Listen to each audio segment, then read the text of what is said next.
Studio Balado.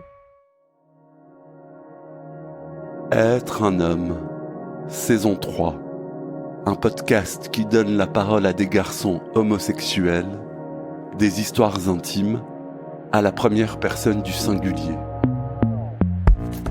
Épisode 6, la passion de Thierry.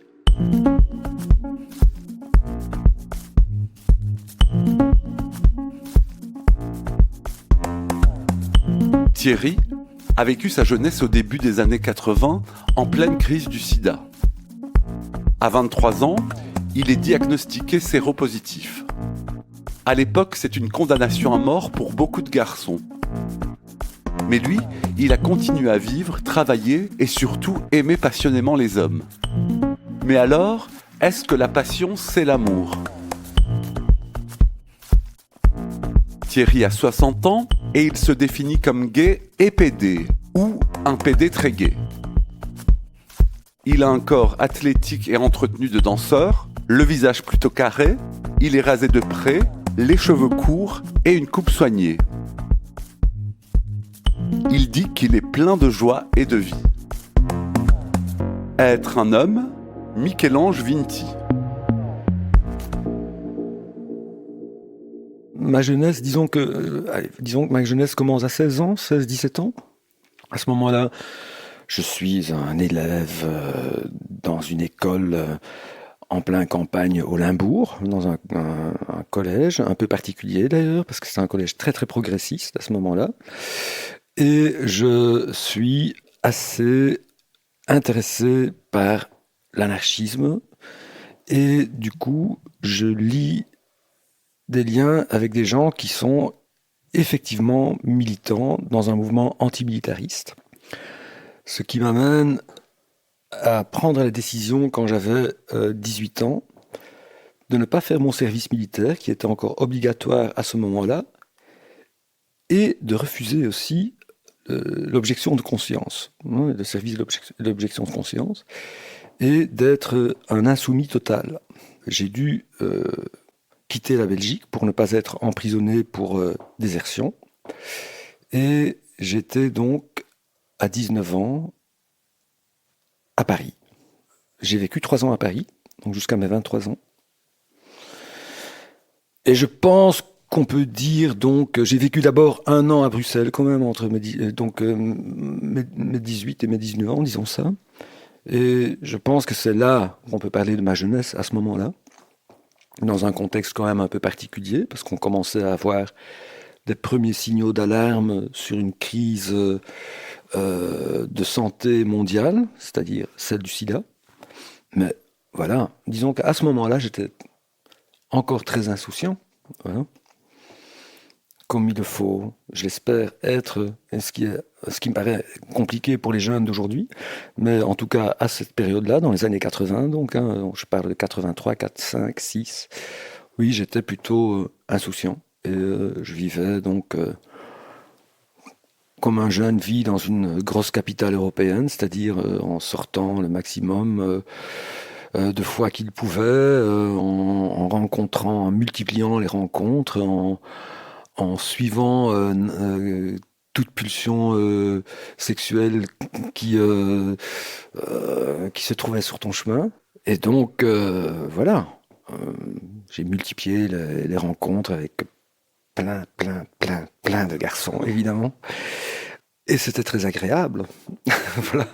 C'était très agréable, c'était très fun. C'était les grandes années du Palace à Paris. Ben, j'ai quand même les premiers souvenirs en 84, j'ai quand même les premiers souvenirs de jeunes de mon âge qui soudainement disparaissaient.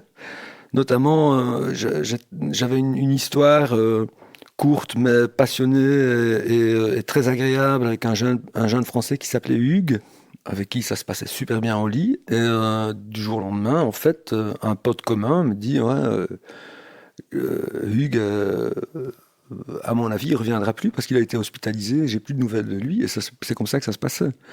Donc à l'époque, on parlait du cancer gay, c'était les premiers, c'est comme ça qu'on nommait les choses. Et c'est vrai que dans ce contexte de sortie et de grandes fêtes quotidienne, il y avait quand même cette chose-là qui était en train d'apparaître petit à petit et dont on entendait parler de plus en plus et auquel on était, comment dire, physiquement confronté justement par le fait qu'il y avait des gens qui disparaissaient. Je me rappelle d'ailleurs un soir dans un bar parisien où mon voisin me dit il paraît que 3 sur 4 PD sont contaminés. Forcément, ça jette une sorte de douche froide sur la vie insouciante que tu as à cet âge-là, quoi. Ça se termine comment, ces années parisiennes, alors? Alors, du coup, bon, il fallait quand même, à un moment donné, je me trouve sans carte d'identité, sans papier, et la vie devient vraiment compliquée, et donc je décide de retourner en Belgique, où je suis arrêté, à l'époque, il n'y avait pas de Thalys, hein, il ne faut pas oublier, il y avait un train Bruxelles-Paris qui s'arrêtait à Saint-Quentin et à Mons, et donc, entre Saint-Quentin et Mons, j'ai eu un contrôle avec un gros bouquin, policier avec un gros bouquin qui trouve mon nom dans le bouquin. Je me trouvais donc dans ce bouquin avec des gens recherchés et j'ai donc été arrêté par la police, la gendarmerie de Mons.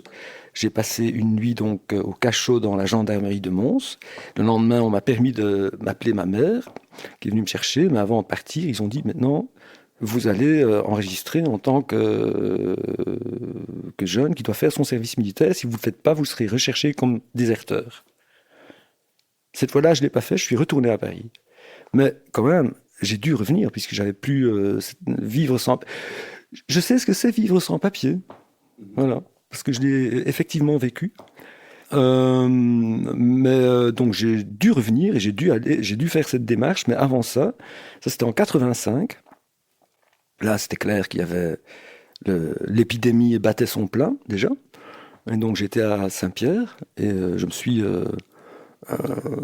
j'ai eu la réponse que j'étais séropositif à l'âge de 23 ans.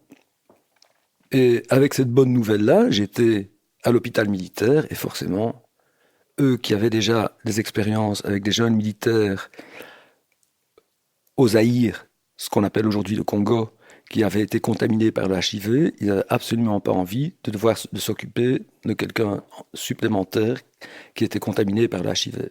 Voilà. Et c'est comme ça que j'ai été réformé.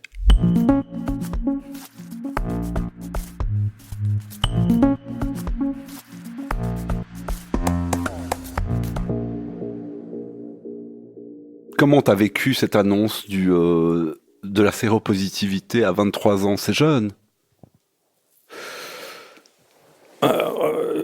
Cette annonce, à l'époque où on ne savait rien, où c'était considéré comme une condamnation à la mort. Hein, il ne faut pas oublier. C'est pas apprendre ça aujourd'hui. C'est pas la même chose. Hein. Écoute, là, du coup, je pense que une partie d'inconscience, une partie d'inconscience, mais aussi d'insouciance, fait que, écoute, je vais quand même vivre. Tu vois, je vais pas. Qu'est-ce que tu veux que je fasse? Je vais pas arrêter de vivre. Donc, je continuais à prendre mes cours de danse parce que à cette époque-là, j'essayais de devenir un danseur. Et je continuais à sortir, sauf que, bon, à ce moment-là, évidemment, la sexualité changeait, forcément, puisque sur ordre ou conseil, appelons-le comme on veut, des médecins, il ne s'agit plus de baiser comme on baisait avant. Ça, c'est clair. Je pense que de toute façon, chaque jeune à cette époque-là espérait échapper à la mort, de toute façon. Et donc, pour échapper à la mort, tu vis, tu essayes de vivre vraiment d'une manière presque obsessionnelle le moment présent. C'est à cette époque-là que j'ai rencontré et que j'ai pris une décision avec ce mec-là, je veux essayer de faire un parcours long. Je prends ce défi d'essayer ça, vu que de toute façon, j'avais 26 ans à l'époque. Ça va. J'avais assez tiré des coups à gauche et à droite pour pouvoir me dire que soudainement, je dis non, avec ce mec-là, voilà, je vais essayer de vivre quelque chose d'autre que juste un plan. Et donc, j'ai commencé une relation avec un garçon qui a duré 13 ans. C'est à cette époque-là aussi que j'ai construit la base de ma carrière professionnelle, quelque part. On a fait ça à deux. Et quand on décide de partager quelque chose avec quelqu'un, on tombe très vite oui, dans ce qu'on peut appeler l'ordre du compagnonnage. Il y a toute une série de choses qui s'installent, qui sont aussi de l'ordre du confort, quelque part. Même à l'époque, c'était le confort, c'était un squat, hein. Mais confort dans un sens plus large, le confort de se trouver à deux et de cuisiner à deux ou de faire les choses à deux, c'est du confort. Et de là naît l'amour. Vous écoutez Être un homme, Studio Balado.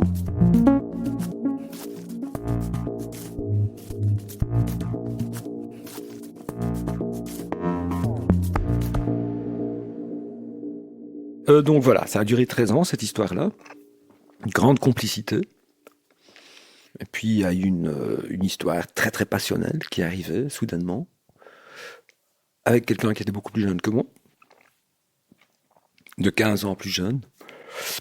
Et ça me rend complètement fou. Mais complètement fou. Ça me rend, ouais, on peut dire malade, en fait. Malade d'amour, hein, mais je pense que c'est même une maladie, la passion, ça peut devenir une maladie psychique même. Et physique. Et après, ça peut effectivement avoir des répercussions sur le physique. C'était donc pas une relation très constructive, c'était plutôt très destructif. C'est une histoire d'amour c'est une histoire d'amour, mais bon, passionnelle, du coup, et violente. Donc, de grandes jalousies des deux côtés, hein, pas de l'un ou de l'autre, mais des deux côtés. Quelque chose qui devient obsessionnel, de vouloir savoir où l'autre est, de tomber dans le stalking, comme on dit. Hein, bon, à l'époque, ça n'existait pas ce terme, mais vraiment, c'était ça. Dans les deux sens aussi. Violence physique. Et à un moment donné, donc, il faut arrêter, parce que sinon, l'un ou l'autre allait succomber. J'ai trouvé au commissariat de police, je veux pas, il y a plein d'histoires dingues, mais c'était donc pendant 3 ans quelque chose, c'était un cataclysme, c'était un tremblement de terre pour moi. En quoi c'était de l'amour? Une relation qui aussi violente et passionnelle? Ben, je me pose la question, je pense pas que le terme amour convient à ça, à ce type de relation-là, c'est pas du tout de l'amour. L'amour, c'est ce que j'avais vécu les 13 ans auparavant. L'amour est constructif. L'amour te fait, te donne de l'ambition à réaliser des choses. En tout cas, cette passion-là, cette passion négative, ne l'a pas fait. C'était extrêmement destructif et ça n'apportait que du malheur. Je pense pas que l'amour apporte du malheur. Avoir vécu ça d'une manière tellement violente m'a fait aussi dire que plus jamais je tomberai amoureux. Ah bon? J'ai décidé à ce moment-là, après cette relation passionnelle et destructrice, j'ai dit non, plus jamais, il faut tomber amoureux. Pourquoi? Parce que on peut tomber amoureux, mais tomber amoureux, ça ne veut pas dire nécessairement, hein. Parce que bon, il y a des gens qui tombent amoureux et qui ont une relation amoureuse, donc mais ça ne veut pas nécessairement dire que on va vivre l'amour. Voilà. C'est un peu triste, mais est-ce que tu es tombé amoureux ensuite? Oui, je suis tombé amoureux, mais en sachant, en disant, voilà, oui, il me plaît vraiment beaucoup, c'est tellement agréable de l'avoir dans mes bras, c'est tellement agréable de sentir sa peau contre ma peau, etc., etc. C'est tellement sexe de baiser avec lui, etc., etc. Mais je ne veux pas tomber amoureux. Est-ce que tu as parfois cette nostalgie de cette passion où on se sent vivant? Oui, bien sûr.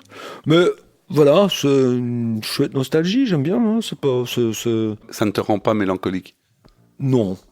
Moi, je parle du principe que quand tu as vécu des choses, ben écoute, c'est très bien. Au moins, je les ai vécues. Tu sais, il y a des gens qui n'ont jamais vécu aucune passion, qui n'ont jamais vécu ce truc de, de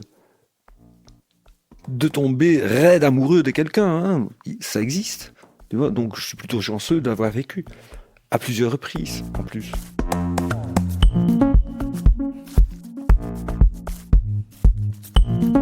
Être un homme est un podcast documentaire de Michel-Ange Vinti produit par le studio Balado.